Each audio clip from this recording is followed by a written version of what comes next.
សូមប្រុងប្រយ័ត្ននឹងការដែលមានទំនាក់ទំនងស្នេហាតាមប្រព័ន្ធបណ្ដាញសង្គម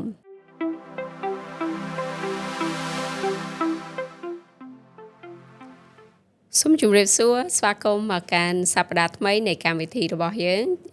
Transformation Broadcast សង្ឃឹមថាលោកអ្នកបងប្អូនទាំងអស់គ្នាសុខសប្បាយនៅក្នុងសប្តាហ៍នេះខ្ញុំចង់នាំលោកអ្នកបងប្អូនទៅកាន់ចំណេះដឹងមួយក៏ដូចជាបទពិសោធន៍មួយនៅក្នុង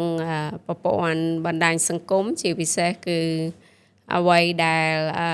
ជនខិលខូចតែងតែប្រើប្រាស់ហើយនោះមានឈ្មោះថា scam online ឬក៏ online scam នេះជាភាសាអង់គ្លេសហើយភាសាខ្មែរនិយាយបកប្រែថាការបោកបញ្ឆោតខុសច្បាប់តាមប្រព័ន្ធបណ្ដាញសង្គមឬក៏តាមប្រព័ន្ធអនឡាញខ្ញុំជឿថាលោកអ្នកបងប្អូនហើយនឹងខ្ញុំស្ទើរតែគ្រប់គ្នាមាននៅបទពិសោធន៍នៅក្នុងរូបភាពណាមួយនៅក្នុងចំណោម6ចំណុចដែលខ្ញុំនឹងលើកឡើងដែលលោកអ្នកបងប្អូនសុទ្ធតែធ្លាប់បានជួបប្រទះហើយបងប្អូនមួយចំនួនក៏អាចបានមានបទពិសោធន៍ក្នុងការដែលចាញ់នៅការឆបោកមួយនេះដែរប៉ុន្តែយើងចង់ការពារលោកអ្នកបងប្អូនទាំងអស់គ្នាពីការឆបោកតាមរយៈប្រព័ន្ធអនឡាញទាំងអស់គ្នាអញ្ចឹងកុំឲ្យខាត់ពេលយូរខ្ញុំនឹងនាំលោកអ្នកបងប្អូនឲ្យស្គាល់នៅប្រភេទនៃការ scam ឬក៏ការឆបោកតាមប្រព័ន្ធអនឡាញនេះ6ចំណុចចម្បងដែលយើងតែងតែជួបប្រទះនៅក្នុងសង្គមយើងសប្តាហ៍ថ្ងៃនៅទី1គឺយើងនិយាយថា scam ហិរញ្ញវត្ថុឬក៏ការឆបោកហិរញ្ញវត្ថុមានន័យថាម៉េចគឺជាការស្នើឲ្យមានការវិនិយោគคล้ายបង្ហាញអំពីការដែលមានប្រាក់ចំណេញខ្ពស់ឬក៏គម្រោង Ponzi ឬក៏យើងហៅថា pyramid នោះដែលរូបភាពក្នុងការដែលយើងជាអ្នកដែលនាំចូលមុនគេឬក៏ហើយយើងមានសមាជិកផ្សេងទៀតយើងនឹងទទួលបាននៅប្រាក់ចំណេញទទួលបាននៅកម្រៃជើងសារអីផ្សេងអញ្ចឹង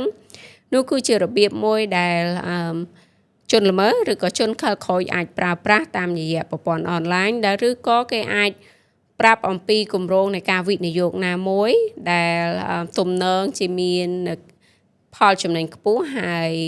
ប្រាប់ឲ្យលោកអ្នកបងប្អូនអាចផ្ញើជាសាច់ប្រាក់ទៅមុនដើម្បីធ្វើការវិនិយោគឬក៏ជាការចោះឈ្មោះនៅក្នុងគម្រោងវិនិយោគคล้ายៗមួយនោះទី2 phishing ឬក៏ព័ត៌មានคล้ายៗពេលខ្លះលោកអ្នកបងប្អូនអាចទទួលបាននៅព័ត៌មានតាមរយៈប្រសិនបើលោកអ្នកបងប្អូនប្រើប្រាស់នៅមានប្រព័ន្ធអ៊ីមែលអាចទទួលបាននៅសារនៅក្នុងប្រព័ន្ធអ៊ីមែលរបស់លោកអ្នកបងប្អូនឬក៏ជាការផ្ញើសារទៅតាមលេខទូរស័ព្ទរបស់លោកអ្នកបងប្អូនហើយបន្លំថាឬក៏ call មកលេខទូរស័ព្ទដៃយើងផ្ទាល់ហើយប្រាប់ថាពួកគេជាបុគ្គលិករបស់ធនាគារឬក៏អង្គការណាមួយហើយពួកគេមាននៅខ្ញុំជឿថាលោកអ្នកបងប្អូនធ្លាប់ឮអំពីព័ត៌មានមួយដែលប្រាប់មានជនខិលខូចម្នាក់ដែលធ្លាប់ call ទៅហើយប្រាប់ថាខ្លួនជាបុគ្គលិកនៃធនាគារណាមួយដែលមានឈ្មោះពិតប្រាកដហើយប្រាប់ថាយើងឈ្នះឬក៏យើងត្រូវរង្វាន់ពីធនាគារហ្នឹងអញ្ចឹងគេតម្រូវឲ្យលោកអ្នកបងប្អូនអាចផ្ញើជាលេខគណនីឬក៏លេខសម្ងាត់របស់យើងដើម្បីឲ្យខាងក្រុមការងារនៃធនាគារផ្ញើលុយដែលជាប្រាក់រង្វាន់នោះចូលមកកាន់គណនីឬក៏យើងស្រួលយើងហៅថាកុងធនាគាររបស់យើងអញ្ចឹងនោះគឺជាការឆបោកមួយដែលគេអាចប្រើប្រាស់ដែលបន្លំថាជាបុគ្គលិកនៃធនាគារហើយស្នើសុំលេខសម្ងាត់ឬក៏លេខគណនីរបស់លោកអ្នកបងប្អូនទី2សំទោសទី3ជារូបភាពមួយទៀតយើងហៅថា romance scam ឬក៏ការឆបោកស្នេហាពួកគេអាចប្រើប្រាស់ជារូបភាពឬក៏ profile យើងអាចនិយាយថា profile មានន័យថារូបនៅដាក់នៅក្នុងគណនីគេមាន Facebook ឬ Telegram ឬ Instagram ឬប្រព័ន្ធបណ្ដាញសង្គមណាមួយដែលគេប្រើប្រាស់គេដាក់រូបបុគ្គលណាមួយដែលយើងអត់ស្គាល់គេបានបង្កើតនៅព័ត៌មាននៃប្រវត្តិរូបរបស់គេថ្មីដែលធ្វើឲ្យគួរឲ្យតាក់ទាញហើយពេលនោះគេអាចចាប់ផ្ដើមផ្ញើជា friend request ឬក៏ការស្នើសុំក្លាយទៅជាមិត្តភ័ក្តិរបស់លោកអ្នកបងប្អូននៅក្នុងបណ្ដាញសង្គមដែលយើងប្រើប្រាស់ហើយចាប់ផ្ដើមមានទំនាក់ទំនងសារសងពាក្យសម្ដីជាស្នេហារហូតតតែមានទំនាក់ទំនងស្នេហាពួកគេអាចឆបោកទី1អាចថាគេអាចប្រាប់ថាអូឥឡូវគេមាននៅ បញ្ហាផ្ទាល់ខ្លួនក្រុមគ្រួសាររបស់គេឬក៏គេផ្ទាល់គេជួបនៅបញ្ហាដែលគេត្រូវការថវិកាមួយចំនួននៅក្នុងកម្រិតណាមួយហើយគេស្នើសុំឲ្យយើងផ្ញើប្រាក់ហើយអញ្ចឹងយើងអាចលងខ្លួនក្នុងការដែលយើងស្រឡាញ់គ្នាយើងមានទំនាក់ទំនងអញ្ចឹងនៅពេលដែលយើងឮអំពីដៃគូយើងជួបទុក្ខលំបាកយើងចង់ជួយប៉ុន្តែតាមពិតគណនេយ្យនោះគឺជាព័ត៌មានคล้ายៗដែលមិនមែនជាបុគ្គលពិតប្រាកដនោះទេទី2អាចមួយទៀតគឺយើងបានឮហើយដឹងអំពីរឿងសាច់រឿងពិតប្រាកដមួយគឺមានទំនាក់ទំនងស្នេហារហូតដល់គេអាចឲ្យប្រើផ្ញើទៅរូបភាព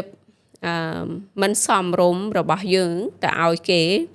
ឧទាហរណ៍ថារូបភាពនៃការដែលអត់មានសម្លៀកបំពាក់ផ្នែកខាងលើឬក៏រូបភាពណាមួយដែលវាមិនសមរម្យហើយគេចាប់ផ្ដើមផ្ញើរូបភាពនោះទៅចែកចាយទៅលក់បន្តឬក៏គេប្រើប្រាស់រូបភាពនោះគំរាមយកប្រាក់របស់យើងអញ្ចឹងសូមប្រុងប្រយ័ត្នក្នុងការដែលមានទំនាក់ទំនងស្នេហាតាមប្រព័ន្ធបណ្ដាញសង្គមឬក៏អនឡាញដែលយើងអត់ដែលបានជួបមុខគ្នាផ្ទាល់យើងអត់បានស្គាល់គ្នាផ្ទាល់ទី4គឺការ scam តាមអនឡាញឬក៏ក្នុងបច្ចុប្បន្នកាលយើងឃើញថាការដើរផ្សារឥឡូវការទិញសម្ភារៈរបស់របរប្រើប្រាស់ងាយស្រួលមែនតើពេលខ្លះយើងអត់ចាំបាច់ទៅផ្សារផ្ទាល់តែយើងអាចគ្រាន់តែនៅផ្ទះយើងហើយចុចបញ្ជាទិញពីផ្ទះបានតាមរយៈអនឡាញអញ្ចឹងក៏មាននៅជនខិលខូចជនល្មើសឆ្លៀតឱកាសនោះបង្កើតនៅគណនេយ្យដែលគេដាក់នៅផលិតផលដែលគេលក់មានឧទាហរណ៍ដូចជាខោអាវសម្ភារៈប្រើប្រាស់ក្នុងផ្ទះឬក៏សម្ភារៈណាមួយដែលជាតម្រូវការដែលលោកអ្នកបងប្អូនហើយនឹងខ្ញុំត្រូវការប្រើប្រាស់ប្រចាំថ្ងៃហើយគេគ្រាន់តែផុសហើយគេអាចដាក់លក់ពេលខ្លះគេបន្ទាបនៅតម្លៃថោកជាងតម្លៃទីផ្សារឬក៏ជាតម្លៃធម្មតាដែលយើងធ្លាប់ទិញហើយនៅពេលដែលលោកអ្នកបងប្អូនហើយនឹងខ្ញុំយើងអាចចាប់ផ្ដើមបញ្ជាទិញឬក៏ទម្លាក់លេខទីតាំងអីទៅពេលខ្លះគេស្នើសុំ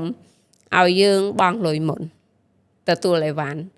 ហើយនៅពេលដែលលោកអ្នកបងប្អូនហើយនឹងខ្ញុំប្រសិនបើយើងអាចបង់លុយគេហើយនោះគណនេយ្យនោះគេប្រហែលជាអាចប្លុកយើងចោលមានន័យថាបិទទំនាក់ទំនងការតាក់ទងរបស់យើងចោលយើងអាចរកឃើញគេបានអញ្ចឹងសូមមានការប្រុងប្រយ័ត្ននៅក្នុងការទិញនៅសម្ភារៈក៏ដូចជារបស់ប្រើប្រាស់ផ្សេងៗទៅតាមប្រព័ន្ធអនឡាញទី5គឺគេប្រើប្រាស់តាមប្រព័ន្ធ Telegram ឬក៏ទូរស័ព្ទដែលគេបន្លំអ្នកខ្លះអាចបន្លំជាមន្ត្រីរបស់រដ្ឋឬក៏ជាប៉ូលីសឬក៏ជាមន្ត្រីណាមួយឬក៏គេបន្លំខ្លួនជាមនុស្សស្គាល់ដែលលោកអ្នកបងប្អូនហើយនឹងខ្ញុំស្គាល់ជាសាច់ញាតិយើងជាមិត្តភក្តិយើងជាប្តីយើងជាប្រពន្ធយើងជាមនុស្សដែលយើងស្គាល់យើងមានបទពិសោធន៍ការថ្មីនេះយើងមានមិត្តភក្តិរបស់យើងម្នាក់គាត់ត្រូវបាន Facebook របស់គាត់ត្រូវបានគេ hack យកគេលួចចូលទៅក្នុងប្រព័ន្ធ Facebook នៅក្នុង Messenger ហើយគាត់ចាប់ផ្ដើមផ្ញើសារទៅខ្ចីលុយមិត្តភក្តិផ្សេងទៀតដែលប្រាប់ថាពួកគេមានតម្រូវការមានធុរៈបន្ទាន់មានគ្រោះថ្នាក់ឬក៏នៅក្នុងរូបភាពណាមួយអញ្ចឹងនៅពេលដែលគេប្រើប្រាស់គណនេយ្យរបស់មិត្តភក្តិរបស់យើងឬក៏គ្រួសាររបស់យើងវាងាយស្រួលក្នុងការដែលពេលខ្លះយើងអត់ចាប់អារម្មណ៍យើងអត់បានសួរព័ត៌មានលម្អិតលម្អន់ព្រោះយើងឃើញតែ profile ឬក៏ព័ត៌មាននោះថាជាមិត្តភក្តិរបស់យើងដែលយើងស្គាល់ជាគ្រួសាររបស់យើងក៏ផ្ញើលុយឲ្យទៅតាមការផ្ញើជាសាច់ប្រាក់ជា scan QR ឬក៏ផ្ញើជាទៅតាមបណ្ដាកន្លែងផ្ញើប្រាក់ផ្សេងអញ្ចឹងយើងធ្លាប់ជួបប្រទះខ្ញុំផ្ទាល់ក៏ធ្លាប់ជួបប្រទះអញ្ចឹងសូមប្រុងប្រយ័ត្នក្នុងការដែលយើងអាចផ្ញើប្រាក់មុនពេលដែលយើងទទួលនៅព័ត៌មានលម្អិតលម្អន់ឲ្យច្បាស់លាស់ថាតើវាពិតជាព័ត៌មានរបស់បងប្អូនឬក៏មិត្តភក្តិរបស់យើងពិតប្រាកដអត់ទេចា៎ហើយចុងក្រោយពួកគេអាចប្រើជារូបភាពនៅក្នុងការ scam ថាប្រាប់ថាជាការឆបោកថាជាជំនួយសង្គមឬក៏ជាជំនួយសប្បុរសបច្ចុប្បន្នកាលយើងឃើញថាយើងកំពុងតែជួបប្រទះនៅទុក្ខលំបាក ហើយខ្ញុំជឿថាប្រជាជនរបស់យើងមានដួងចិត្តដែលឲ្យអញ្ចឹងគេប្រើជនខិលខូចបានឆ្លៀតឱកាសនេះប្រើថាជាគម្រោងនៃការសប្បុរសធម៌ការជួយទៅដល់ក្រុមមនុស្សណាមួយអញ្ចឹងពួកគេចាប់ផ្ដើមបង្កើតថាគណនីឬក៏គេបង្កើតអំពីព័ត៌មានថាជាជំនួយសង្គមជាកម្មវិធីសប្បុរសធម៌អញ្ចឹងគេបង្ហោះនៅព័ត៌មានគេបង្ហោះនៅរូបភាពណាមួយហើយយើងចាប់ផ្ដើមផ្ញើប្រាក់ដោយព្រោះតែដួងចិត្តរបស់យើងអាណិតហើយចង់ចូលរួមជាមួយនឹងកិច្ចការសប្បុរសធម៌ទាំងអស់នោះយើងមាននៅសប្បុរសធម៌ដែលមាននៅមូលនិធិសប្បុរសធម៌ដែលគេពិតប្រាកដប៉ុន្តែក៏មាននៅការឆោបោកនៅក្នុងរូបភាពទាំងអស់នោះអញ្ចឹងអ្វីដែលយើងនៅទីនេះដើម្បីជួយទៅដល់លោកអ្នកបងប្អូនហើយផ្ដល់នៅព័ត៌មានដល់លោកអ្នកបងប្អូនមុនពេលដែលលោកអ្នកបងប្អូនផ្ញើប្រាក់ឬក៏ផ្ញើព័ត៌មានរបស់យើងណាមួយចេញទៅមុនពេលដែលលោកអ្នកបងប្អូនអាចស្វែងយល់ថាតើព័ត៌មានទាំងអស់នោះពិតប្រាកដឬក៏ជាព័ត៌មានคล้ายៗលោកអ្នកបងប្អូនអាចកត់សម្គាល់ចំណុចទាំង6នោះបានថាតើអ្វីដែលពួកគេកំពុងតែប្រើប្រាស់ឬក៏ទំនាក់ទំនងឬក៏សារឬក៏លេខទូរស័ព្ទឬក៏ message ដែលលោកអ្នកបងប្អូនកំពុងតែទទួលបាននោះគឺជារឿងមួយដែលត្រឹមត្រូវឬក៏ជាការឆោបោកលោកអ្នកបងប្អូនអាចគិតទី1គិតទៅលើការសន្យាលុយងាយឬក៏ឆាប់ឧទាហរណ៍ដូចកាលទី1ដែលគេនិយាយអំពីការ scam ការដែលបណ្ដាក់ទុនហិរញ្ញវត្ថុដែលគេសន្យាថានឹងទទួលបាននៅប្រាក់ចំណេញច្រើនខ្ពស់ងាយស្រួលមែនតើឬក៏គេអាចសន្យាអំពីការដែលយើងមាននៅការងារល្អឬក៏ធ្វើដែលគេសន្យាអំពី Telegram ឬក៏ផ្ញើទៅតាមលេខទូរស័ព្ទប្រាប់ថាយើងគេត្រូវបានជ្រើសរើសការងារអីផ្សេងតម្រូវឲ្យយើងបង់លុយដើម្បីផ្ដល់នៅព័ត៌មានឬក៏ចុះឈ្មោះទទួលបានសិទ្ធិនៅការងារហើយមួយទៀតគឺគេជំរុញឲ្យយើងសម្រេចចិត្តភ្លាមគេអត់ទុកពេលឲ្យយើងគិតច្រើនគេអត់ទុកពេលឲ្យយើងសួរព័ត៌មានច្រើនឬក៏សួរយោបល់ពីក្រុមគ្រួសារឬក៏មិត្តភ័ក្តិទេប៉ុន្តែពួកគេនឹងនៅពេលដែលគេ call ទូរស័ព្ទឬក៏ទេមកកាន់លោកអ្នកបងប្អូនឬក៏ផ្ញើសារមកកាន់លោកអ្នកបងប្អូនគឺគេតម្រូវឲ្យថាឱកាសនេះខ្លីមែនតើលោកអ្នកបងប្អូនមានពេលតែឥឡូវហ្នឹងឬក៏រយៈពេលកន្លះម៉ោងទៀតឬក៏1ម៉ោងទៀតបើយើងអត់ផ្ញើជាសាច់ប្រាក់ឬក៏ព័ត៌មានទៅនោះឱកាសនោះនឹងកន្លងផុតហើយអញ្ចឹងគឺគេបង្ខំឲ្យយើងសម្រេចចិត្តភ្លាមហើយពួកគេស្នើឲ្យយើងផ្ញើនៅព័ត៌មានផ្ទាល់ខ្លួនហើយពេលខ្លះពួកគេអាចបានប្រាប់អំពីអាសយដ្ឋានឬក៏ព័ត៌មាននៃទំនាក់ទំនងច្បាស់លាស់ណាមួយហើយលោកអ្នកបងប្អូនអាចកត់សម្គាល់ថានៅពេលដែលយើងនិយាយគ្នាមានការសន្ទនាជាមួយគ្នាពួកគេចាប់ផ្ដើមប្រើភាសាដែលនិយាយដូចរដេប្រដប់ឬក៏ប្រញាប់ឬក៏បន្ទាន់ឬក៏មានអារម្មណ៍ថានិយាយដូចជាអត់ smooth អត់រលូនទាល់តែសោះអញ្ចឹងលោកអ្នកបងប្អូនអាចកត់សម្គាល់បានថានោះកំពុងតែជននោះគឺកំពុងតែមានបំណងនិងចេតនានៅក្នុងការឆោបបោកដល់លោកអ្នកបងប្អូនអាចការពារខ្លួនបានតាមរយៈការដែលពិនិត្យព័ត៌មានឲ្យច្បាស់លាស់ប្រសិនបើទទួលបាននៅសារការផ្ញើសារជា email ក្តីជាតាម Messenger ក្តី Telegram ឬក៏តាមរយៈលេខទូរស័ព្ទក្តីលោកអ្នកបងប្អូនសួរព័ត៌មានឲ្យជាក់លាក់ឲ្យច្បាស់លាស់ជាពិសេសសូមកុំផ្ញើប្រាក់ទៅកាន់ជនដែលលោកអ្នកបងប្អូនមិនស្គាល់មួយវិញទៀតគេអាចផ្ញើជា link មានន័យថាគេផ្ញើជា website ដើម្បីយើងចុចទៅហើយចាប់ផ្ដើមឲ្យយើងបំពេញនៅបែបបទប្រវត្តិរូបលេខគណនីលេខកុងធនាគាររបស់យើងឬក៏ព័ត៌មានផ្ទាល់ខ្លួនយើងណាមួយលោកអ្នកបងប្អូនសូមប្រុងប្រយ័ត្នហើយលោកអ្នកបងប្អូនអាចរាយការណ៍កិច្ចការទាំងអស់នេះទៅកាន់ប៉ូលីសបានឬក៏សួរយោបល់ទៅកាន់ប៉ូលីសឬក៏បងប្អូនយើងដែលគាត់អ្នកដែលមាននៅសមត្ថកិច្ចដូចជាមេភូមិមេឃុំប៉ូលីសប៉ុស្តិ៍របស់យើងឬក៏នៅកន្លែងណាដែលលោកអ្នកបងប្អូនអាចនៅចិត្តលោកអ្នកបងប្អូនបំផុតអាចសួរនាំពីព័ត៌មានអញ្ចឹងត្រឡប់មកវិញលោកអ្នកបងប្អូនសូមការពារខ្លួនពីព្រោះបច្ចុប្បន្នកាលគឺមានការឆោបបោកឬក៏យើងអាចភាសាអង់គ្លេសគេនិយាយថា online scamming នេះមានច្រើនមែនតើហើយមានមនុស្សជាច្រើនរងគ្រោះហើយចាញ់បោកមិនពេលខ្លះជាសាច់ប្រាក់នៅក្នុងចំនួនតិចឬក៏ច្រើន